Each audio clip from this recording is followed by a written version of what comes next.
Welcome to Inside the Real Job with me, your host, Yenfu Chen. Get ready to explore the world of diverse careers while fascinating stories await. We'll delve into the pros and cons while witnessing ever-evolving industries. Join me as we connect with individuals from all walks of life, unveiling their secrets and navigating the dynamic world of work. Let's embark on this journey into the realm of real jobs. So Peter, earlier you spoke about how to become a recruiter. Either sometimes people get asked when they actually go for a job through a recruiter or proactively reach out to recruitment agency. Can you tell us your story? Sure. When I left school, I had no idea what I wanted to do, and hence this podcast, right? Hence this podcast. And it's pretty hard because there's a lot of choice out there, and I think your career path is built in chapters. And gone are the days where I think you do one job forever. I think you do multiple careers when you go through the workforce, and that can evolve and that can be related or that can be completely unrelated. My journey, I went into hospitality. I remember I did psychometric testing through Chandler and McLeod at the time, and my father was keen to sort of know what my attributes were and what career path that would best suit, because I was certainly showing no signs of where I wanted to go. Yeah, right. And he wanted to help me as a proactive parent. What that led to was identifying one of I think the occupations was I was going to be a good police officer, or something to do with psychology, or something to do with people and helping people. That came through in spades. So to bring out my personality and confidence, I went into the hospitality game for myself. That was a fantastic avenue for me. Working in food and beverage in one of the fine dining restaurants in Sydney, it was an awesome experience. I got to serve some very well-known people and build my confidence talking to people. And the hospitality for me was incredibly hard work, incredibly long hours, split shifts, being paid peanuts, but loved it and worked so many hours.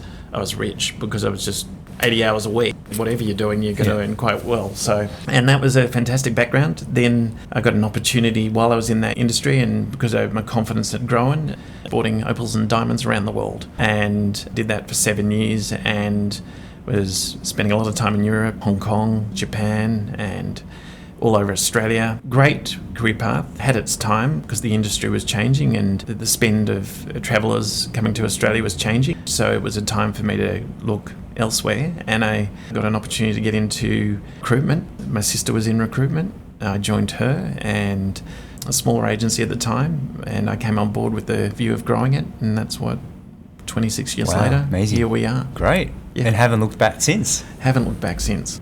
Just then, you mentioned about the connecting people. When you did your test, people came out. So that's obviously a large attribute. What other attributes do you feel like you need to be really successful as a recruiter? People think it's just placing people in jobs. You are doing that, and you are analysing a client and then finding the solution, and you're solving problems. But there's a huge amount of psychology in terms of evaluating and finding what makes somebody tick, and understanding their behaviour, where that's going to be best suited to. So you have to be good at analysing people. And I think having that core element of wanting to genuinely help people is important, but being able to read people, understand people. And I have a natural interest in psychology, and I have a natural interest in finding a people passion. It's like the teacher podcast you did. Yeah. You know, everyone's got a passion, and I find that everyone's got a fantastic capability, and you've got to work out what that is. And you've got to want to help people. If you're going into recruitment wanting to just earn money, I think it's the wrong industry. You will see recruiters that go in and they'll say, I've done recruitment for a year or 2 or 3, but to have a long-lasting career in it, you've got to have an appreciation and desire to help people, because by default, the remuneration or salary, you'll be rewarded as a consequence of you doing that principal role really well. Yeah, great. And we touched on some challenges earlier. I feel like being in recruiter, you have to get used to receiving the word no. So how do you overcome that? For me, it's taking ownership of the process, because when a client says no, you'll find somebody, you'll take them on a journey, and you've built that candidate and told them how fantastic the organisation is. They'll know the organisation better than most employees because of the knowledge that you've provided them, and you want to make sure that they understand the culture and have this opportunity to potentially join this company. And when the client says no, after if you've presented them and gone through that process, you've got to understand what you could have done differently, and also relook at your understanding of the role. And that happens at all levels, and you need to take ownership of that process and look at the core reason of why it didn't proceed. And I guess that's to your earlier point of really understanding your client and visiting them, understand the culture, their business, so that you can find the right employee. Again, that's something you have to do. And did you know that naturally, or was that just over time you learn it each time you be successful or unsuccessful? Recruitment, like anything, is about failing forward. You learn from your mistakes, but you have to allow consultants to fail, and it's the gold that you learn from those mistakes that then you apply and makes you a more robust, more competent recruiter. And at the end of the day, I can be recruiting for you, Yen, and I've put somebody in front of you, and irrespective if they have the skill set or not, if there's not that human connection between you two and you can't identify with that person, and so that connection's really important to understand. And it's a two-way street in recruitment. It's when candidates are being presented for interview, I always tell candidates, they're not just interviewing you, the candidate is interviewing the client they're going for. And clients will often evaluate a candidate that's going for a job by their level of intelligent questioning that they ask at the end of the interview or during the process. Great. What is an actual stressful day for you? Because it just sounds so stressful, to be honest. I can just envision you're on the phone, you're traveling to someone's site, but you're on the phone while you're doing that, trying to connect with other people. To some people, it might be really stressful. Look, you can be presenting someone that taken on that journey and they've served their 4 weeks notice period at a company, and the client's super excited, and you've connected with that person 2 to 3 times the week before and subsequently the week after week after week. So you've invested a lot of time, and they ring you on Sunday night and say, I've been counter-offered and I'm going to take that offer. Wow. And you've got to present that knowledge, that communication piece to the client, and still maintain that relationship with the client, who will, and I understand it, may blame you, but it's factors sometimes outside our control. But it's how you manage that communication piece, and that can be stressful because you obviously you need to look at what you could have done differently to avoid that, but you've got to manage that communication piece and maintain the relationship with that client. Recruitment can often be viewed, you're only as good as your last placement. You can have done so many successful placements with the organisation, but the last experience is often the most freshest in a client's mind, and I often view it that way. And so it's how well you manage that communication in a bad situation, and things happen. Yeah, gotcha. And just that scenario you gave us where people can call up the day before and say, oh, I got a better offer. Yep. Does that happen quite often? You have to take ownership of that, because there's an underlying element in that personality that you didn't pick up, Sure. that they're capable of doing that to you. If you've built the bridge of respect and trust, and you've been honest with them through the whole process, you can minimise that, but there'll be elements that you've got to not let your enthusiasm for filling the role miss anything that's a red flag. And that's why recruitment's quite difficult, because in a generic sales role, the commodity you're selling doesn't talk back to you. It doesn't have its own personality. It doesn't have its own mind thought. In recruitment, you're a conduit for bringing parties together, but both parties can say no, or one party can say no and one party can say yes. And that's the burn factor in terms of recruitment that some people can't get their head around. They just don't realise that's the difficult area of recruitment, and you've got to be able to manage that emotional roller coaster ride and keep your confidence within yourself, because it can rock your confidence when it happens, and you've got to be able to ride the lows and enjoy the euphoric highs that come from doing incredible roles. That's a really good point, because in sales you're usually selling a product, where this is people and there's a people element. Yep. That's a really good point. Thank you. And when that does happen, I assume it's the trust that you have with your client, so they understand it was out of your control in some way. Yep. Because then get their confidence back when that happens, because they've already waited 4 weeks, maybe longer, for you to do the recruiting, to find the right candidate.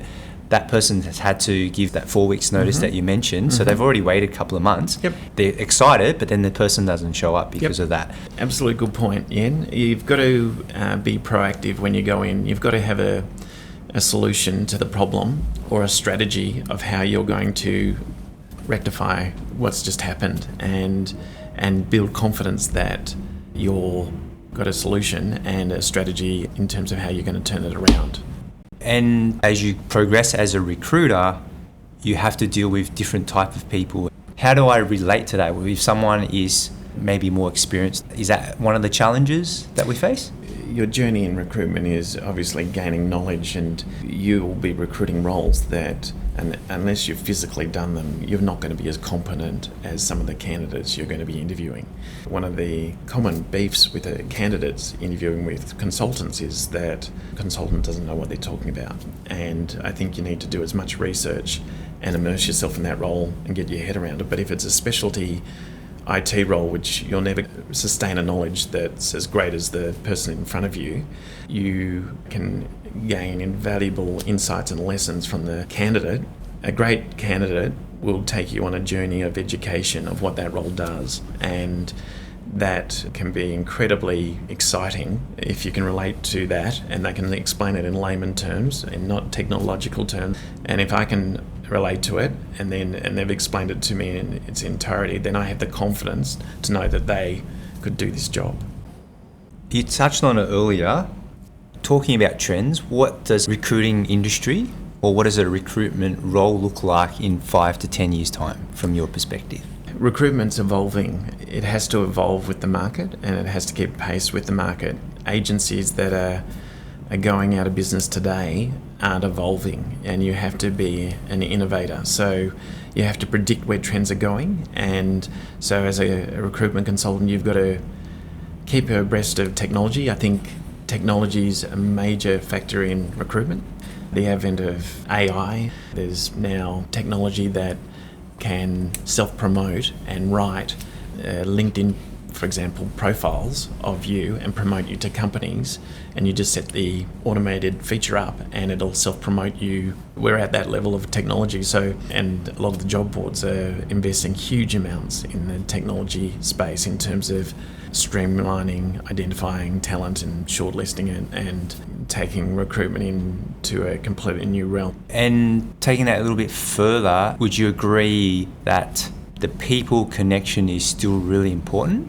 Because I foresee, as you mentioned there, all the AI tools can help you write an amazing CV, and your LinkedIn profile looks so good that you get all the job requests, and then some of that could be false because you might not have the skills to write really well. Then I guess you still need that people element to really safeguard that, hey, this person is true to what they've said or what they've presented in social media and so forth. Absolutely. There's elements of the recruitment process that will not be able to be replaced by AI, and it's the identification of talent that can only be done through human interaction and expertise in terms of understanding the environment, the culture and the skill set required, and that fit that you need to keep impressing upon clients so that presents opportunities that strengthens the relationship you have with them. And candidates want different things nowadays, for example, the hybrid, and you've got organisations who have rented or leased all these big commercial properties and they want their staff to come in. How do you find that balance, and do you see in the future that more people need to come back to the office because organisations want it? Because I've heard, and you can tell me if it's true or not actually, that organisations are now putting in their contracts that staff need to mandatory come in at least 2 to 3 times a week. And is that the path that we're heading down? I think we're still in muddy waters there. It's changing the landscape of the city and surrounding office hubs around the city, because we've got a generation now that have gone through this whole COVID period, because the COVID period's gone literally for 4 years now, that have expectations of what now employment is, and it's completely different to, say, my generation of what I went through. You had to be in the office 5 days a week, and now employment is very, very different, and we're talking to a different audience, and we need to meet the audience to attract that talent. And like offices prior to COVID would have a fantastic working environment, may have a gymnasium inside them, or a ping pong table, or a snooker table, or some sort of lure to provide this is a fun place to work. It's more about now offering flexibility. Companies that don't embrace that feel are going to struggle, because if you're not offering it, other competing clients will, and they'll benefit from that. I think what needs to be looked at though is productivity levels, and how well you train somebody, and what systems you've got in place to evaluate how effectively somebody is working from home. And it's up to organisations to be set up accordingly that they can evaluate and monitor that. There's productivity benefit. I know entire teams that are operating well beyond their threshold in terms of their capabilities, because there's now no travel time, so people are more committed working through the day at home. But I also am a big advocate of having people come into the office for certain segments of the week. At the end of the day, we're all humans, and humans thrive on human interaction and connectivity, and they feed off each other, and you can be inspired by, say, having a face-to-face meeting and connecting with your work colleagues, and then opportunity of working from home and working in the office then really works well. So I'm finding clients today, the ones that have embraced this, embracing a hybrid methodology of either 2 or 3 days a week in the office. Yeah, great. A person who's looking for a job, you also need to be adaptable as well, because there's not probably a guarantee, depending what field you're going into, not every organisation is going to be able to offer you 5 days at home. 100%, and completely agree. You need to, as a candidate, when you're going for roles, you can only work from home when you have a level of competency and trust, and you've earned that. And so that may not come until you've been in the role 3 to 6 months. There's an initiation period, and depending on the role, it may take you a level of learning where you need to have on-site support to do that role effectively, and you can't just have an expectation to work from home if you can't do that role unsupported, because when you work from home, there's not the level of support that you can be when it's hands-on and that person's right in front of you. So it depends on the role that you're doing, and there may be a qualification period before you have that latitude to work from home, and you need to earn that. Yeah, makes sense. Final question, Peter. What are your final tips for someone that wants to move into recruitment so that they can be successful and make a long-term career out of it? I say be passionate about helping people, have a genuine interest in understanding people. You are in an environment where you've got to analyse people and find out what their passion is, what makes them tick, and what motivates them. And if you can do that successfully and identify and analyse it from the client's perspective and their motivations as well, and what they're expecting as a candidate from you, it can be a very rewarding career. I mean, it's funny, recruitment happened to me over and over again, where I've interviewed people at an entry level and they've later become my clients. And so often that complete 360 has happened with people that have placed in a call centre, and then they've ended up being captains of industry, and you gave them the start, and that relationship has extended all the way through. So what I'm saying is recruitment, it's about long-term relationships. I've had relationships with clients now for 20 plus years, and shared milestones in their career and helped them grow and provided them advice and counselling. So it's a really exciting area to get into, but it's what you make it, and not seeing greener pastures, but making the most of your opportunity in front of you. Great. Thank you. Appreciate it. Pleasure, Ian. I hope you enjoyed that second episode with Peter. The key takeaways for me was the importance of genuinely wanting to help people find their career path. Building strong relationships with clients is critical, as it fosters trust and understanding when things don't go as planned. It also gives your clients the confidence that you'll continue to find the right staff for them, helping them grow their business while supporting individuals in their career journeys. Thanks for tuning in, and remember, make today a good news day.